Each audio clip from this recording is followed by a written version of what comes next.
Hello everyone, सभी को नमस्ते, सुप्रभात, सत श्री अकाल, whatever you feel connected with. This is Kirti and welcome to my channel. In this video, we will discuss about the lesson The Snake and the Mirror. इस lesson में दो characters की बात हो रही है, स्नेक एंड मिरर। ये दोनों कैरेक्टर्स बहुत इंपॉर्टेंट हैं और we can see these are the two elements of this lesson which are very important. ये जो लेसन है स्नेक एंड द मिरर, इसका जो टाइटल है which is very appropriate for this lesson. ये टाइटल जो है बहुत ही ज़्यादा अप्रोप्रिएट है क्योंकि इस लेसन में स्नेक किस तरीके से मिरर में देखता है जिससे एक होम्योपैथ डॉक्टर है उनकी लाइफ सेफ हो जाती है। That is why the title is appropriate here. इस लेसन में होम्योपैथ डॉक्टर हैं, वो कुछ लोगों को अपनी स्टोरी बता रहे हैं। उन्हीं में से एक पर्सन ये स्टोरी हमें सुना रहे हैं, इसीलिए इस स्टोरी को बोला गया नरेटिव विद इन नरेटिव। ये जो स्टोरी है बहुत ही फनी है, हिलारियस है, कॉमिकल है, नरेटिव विद इन नरेटिव है। इस स्टोरी में मिरर है, जो मिरर है वो एक फ़नी एलिमेंट है। फ़नी एलिमेंट क्यों है? बिकॉज़ यहाँ पर जो होम्योपैथ डॉक्टर हैं, उनके पास स्नेक उनकी बॉडी पर बैठ जाता है, कॉइल होकर बैठ जाता है। तो उनकी लाइफ को मिरर सेव करती है। किस तरीके से सेव करती है? जब स्नेक मिरर में देखता है तो वो उसको देख के टेम्प्ट फील करता है, we can say shocked feel करता है कि मेरे जैसा कौन है इस मिरर में। तो जब वो स्नेक मिरर को देखता है तो वो होम्योपैथ डॉक्टर की बॉडी पे से हट जाता है और उस तरीके से होम्योपैथ डॉक्टर की लाइफ सेफ हो जाती है।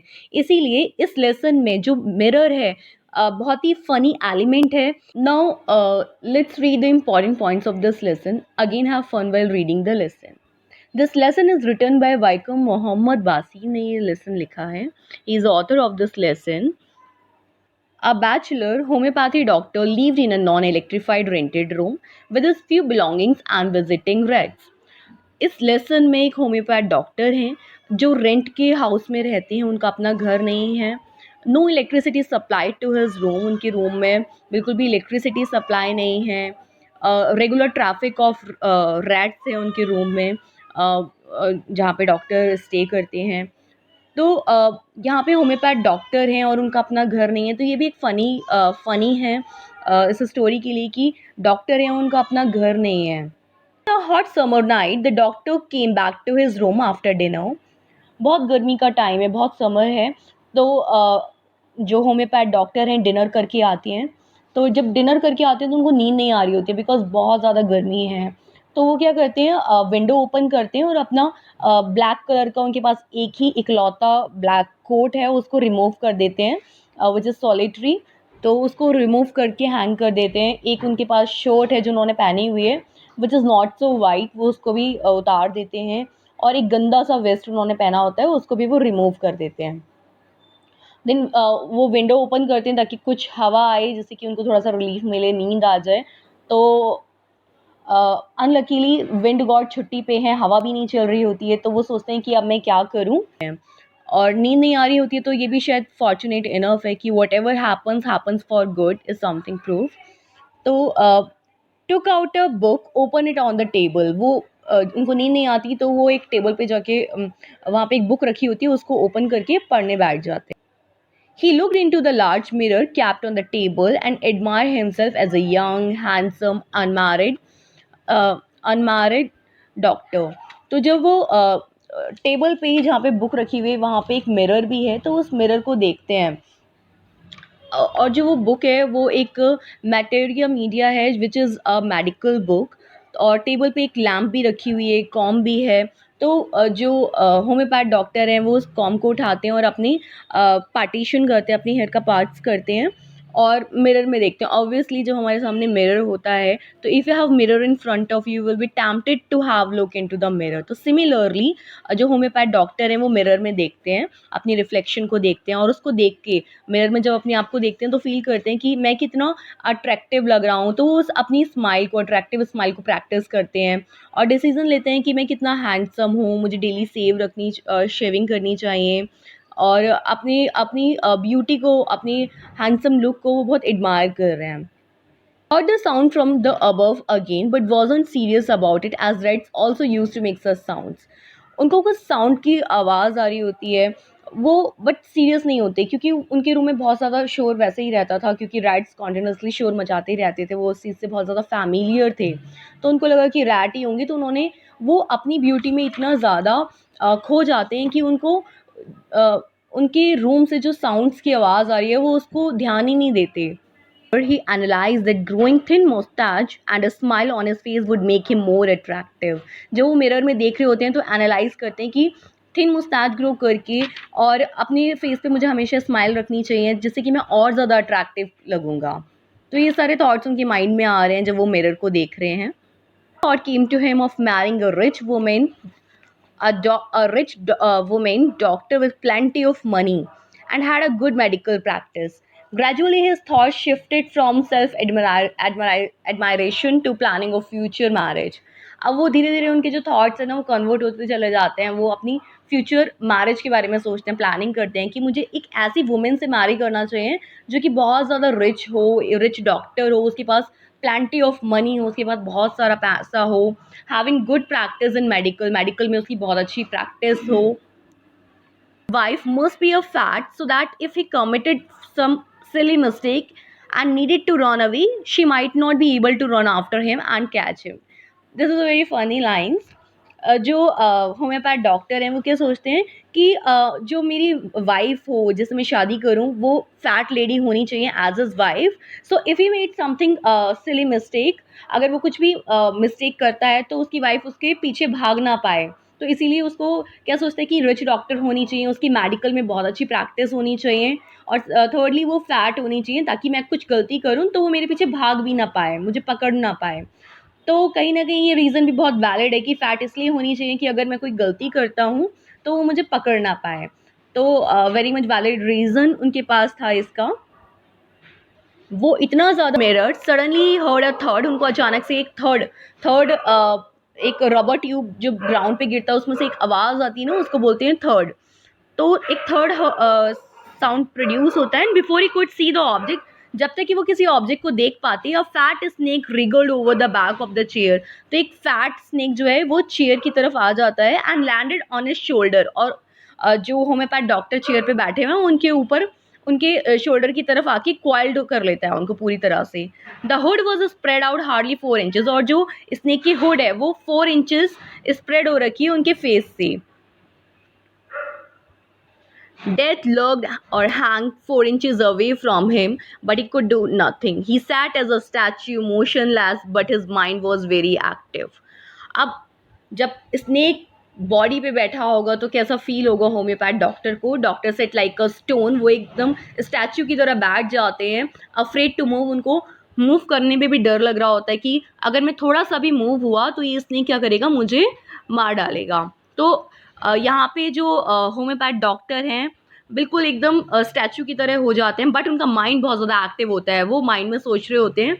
Suddenly the snake turned its head and saw its own reflection in the mirror.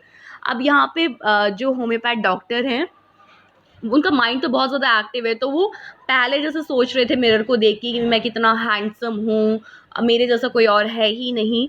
तो अब उनके थॉट्स भी ना कन्वर्ट हो जाते हैं, वो मतलब in the fear of death, death के फियर में जो पोएट जो रियलाइज़ करते हैं, गॉड की प्रेजेंस को फील करते हैं कि, और भगवान से आस्क फॉर हेल्प, उनसे मदद मांगते हैं कि बस अब तो मुझे कोई बचा ले, क्योंकि अब कोई नहीं बचा सकता मुझे, अब सिर्फ भगवान ही बचा सकता है। तो यहाँ पे वो गॉड की प्रेजेंस को भी फील करते हैं। अब वो क्या कहते हैं कि मैं एक नॉर्मल पर्सन हूँ, मुझे प्राउड फील नहीं करना चाहिए, नथिंग टू बूस्ट अबाउट, मुझे बिल्कुल भी मतलब मैं एक पुअर मैन हूँ, फुलिश डॉक्टर हूँ। तो वो अपने माइंड में ये भी सोचते हैं कि मेरे पास ऐसी कौन सी मेडिसिन है, अगर ये स्नेक मुझे बाइट कर लेता है तो मेरे पास ऐसी कौन सी मेडिसिन है जिससे मैं बच सकूंगा। और ये डॉक्टर है, इनके पास कोई मेडिसिन ही अवेलेबल नहीं है जिससे कि वो अपने आप को सेव कर सकें। But snake turn it's had, अचानक से स्नेक जो है अपना हैड को टर्न करता है and saw its own reflection in the mirror, और अपनी परछाई को मिरर में देखता है। It unwound itself from his arm and slowly creeping the table. अब जो स्नेक जब रिफ्लेक्शन को देखता है तो वो वहाँ से हट जाता है, उसकी आर्म पे से हट जाता है, स्लोली क्रीपिंग द टेबल, और टेबल की तरफ जाता है and move towards the mirror, और मिरर के पास चला जाता है। तो सडनली ये बहुत अच्छा लक था होम्योपैथ डॉक्टर का कि जो वहाँ पे मिरर रखी थी वो फ़नी एलिमेंट था, वो किस तरीके से होम्योपैथ डॉक्टर की लाइफ को सेव करता है। जब मिरर में हो सकता है जो स्नेक है वो अपना क्लोज लुक देखना चाहता हो और वो वहाँ से हट जाता है और मिरर के पास जाके बैठ जाता है, क्रीप करके वहाँ पे चला जाता है।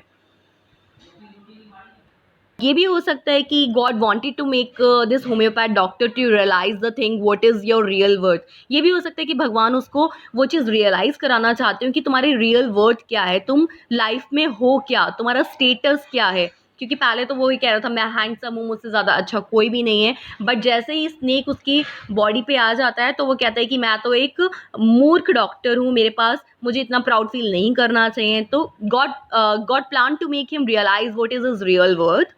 तो स्नेक जो है वहाँ से उसकी बॉडी पे से हट जाता है, क्रॉल्ड ऑफ करके इन फ्रंट ऑफ मिरर के पास जाके बैठ जाता है। तो हो सकता है कि जो स्नेक है वो अपना क्लोज लुक देखना चाहता हो। तो यहाँ पे जो होम्योपैथ डॉक्टर है उनको एक बिल्कुल राइट अपॉर्चुनिटी मिलती है कि यहाँ से वो अब निकल लें। तो जो होम्योपैथ डॉक्टर होते हैं वो यहाँ से चले जाते हैं अपनी जगह से, और वो इतनी स्पीड में जाते हैं कि वो बहुत तेज़ भागते हुए बाहर चले जाते हैं उस रूम से।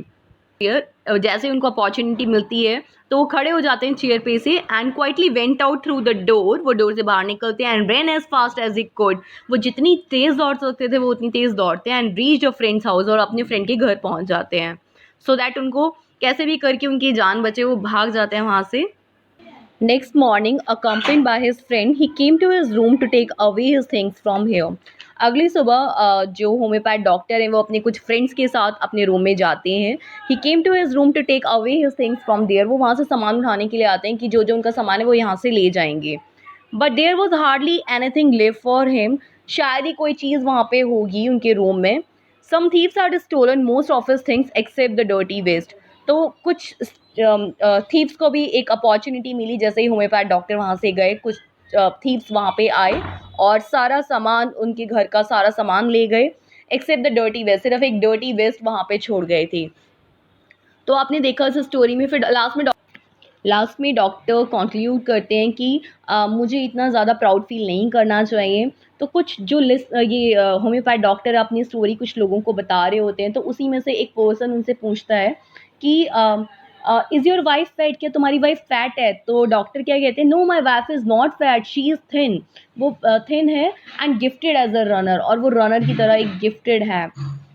तो कोई पूछता है कि क्या आपने दोबारा स्नेक को देखा? तो वो कहता है कि नहीं, मैंने कभी उस स्नेक को दोबारा नहीं देखा। हो सकता है वो अपनी ब्यूटी में ही खो गया होगा और वहाँ से चला गया होगा। तो इस तरीके से जो डॉक्टर, होम्योपैथ डॉक्टर हैं, वो लोगों के सवालों का जवाब देते हैं।